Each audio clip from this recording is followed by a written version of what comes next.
On n'a rien à cacher. Un podcast du collectif Rescapé. Bonjour Anne. Bonjour. Alors déjà vraiment merci de prendre quelques minutes pour répondre à nos questions. Aujourd'hui, si tu es notre invitée, c'est parce qu'il y a quelque temps de cela, tu es tombée dans le cercle infernal de ce qu'on appelle les troubles alimentaires. Peux-tu nous expliquer pourquoi et sous quelle forme ce trouble s'est manifesté chez toi ? C'est d'abord la boulimie qui a commencé chez moi. Je m'en rendais pas compte au début, parce que ça s'est installé très progressivement.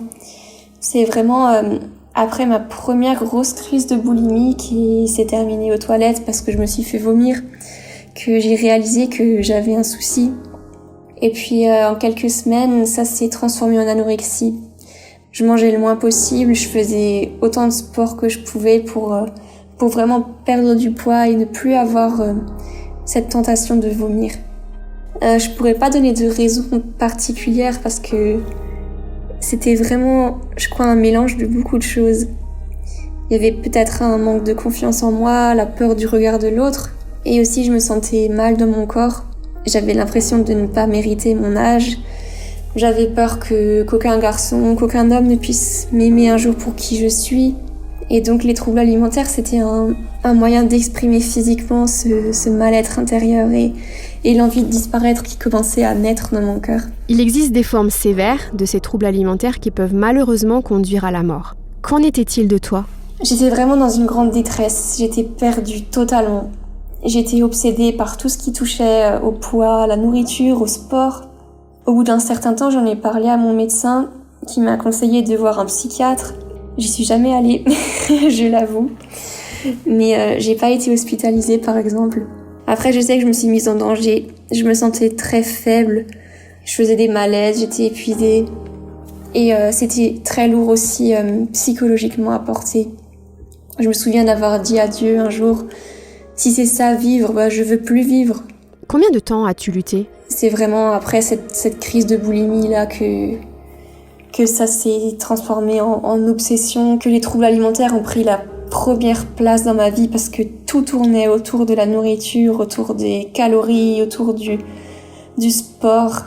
Ça a duré 5 mois où il y avait plus que ça dans ma vie. Je sais que 5 mois c'est finalement assez court, mais je sais pas si j'aurais tenu plus longtemps. As-tu été accompagnée pendant cette période et si oui, par qui et de quelle manière ? Oui, j'étais accompagnée. Je savais très bien que je pouvais pas m'en sortir seule.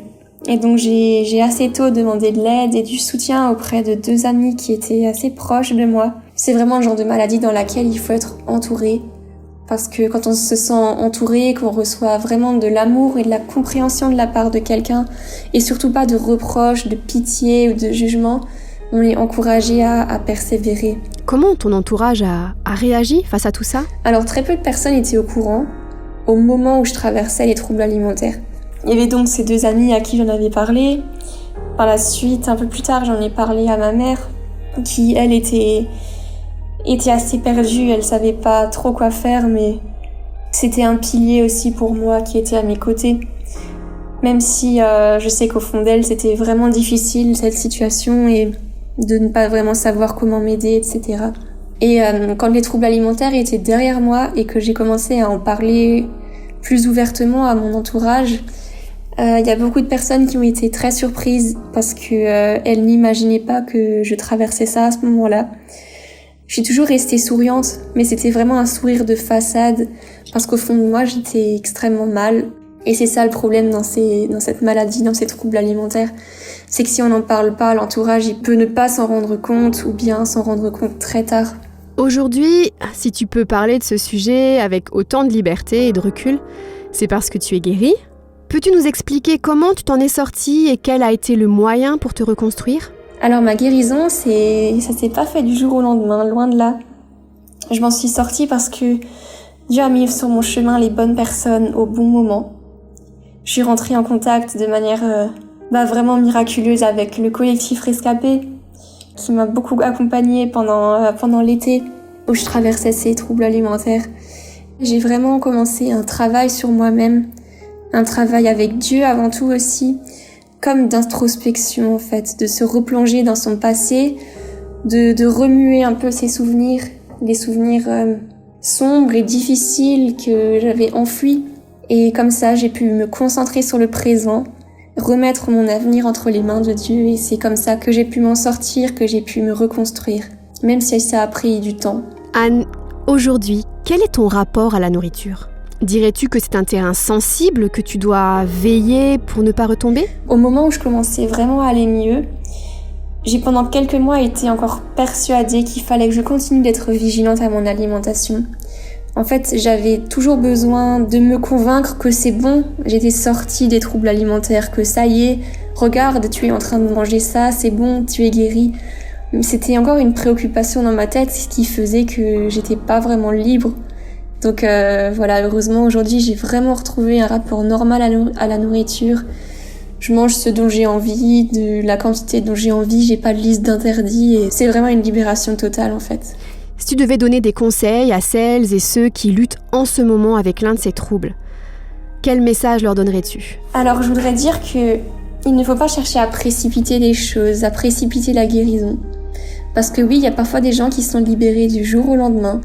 Pour moi, ça a pris du temps. Je voudrais aussi dire que les gens ne comprennent pas forcément ce que tu ressens. Je dirais même que tant qu'on n'a pas traversé les troubles alimentaires, on ne peut pas s'imaginer ce que ça représente au quotidien, le poids que c'est et l'incompréhension que ça donne sur nous-mêmes. Je voudrais dire que la voie de la guérison, elle est parsemée de réussites, mais elle est aussi parsemée d'échecs et c'est normal. Parfois, tu peux résister à la tentation et la fois d'après, tu peux de nouveau te laisser totalement emporter par le courant et retomber. Mais il faut se relever, il n'y a pas de honte à retomber. Il faut s'accrocher, il faut persévérer. Et peu importe le nombre de rechutes, on finit par la vaincre, la maladie. C'est vraiment ça qu'il faut garder en tête, c'est que c'est pas définitif. On peut vaincre les troubles alimentaires. Anne, je te remercie. Merci pour ton courage et d'être sortie du silence. C'était On n'a rien à cacher, un podcast du collectif Rescapé produit par Trésor Média.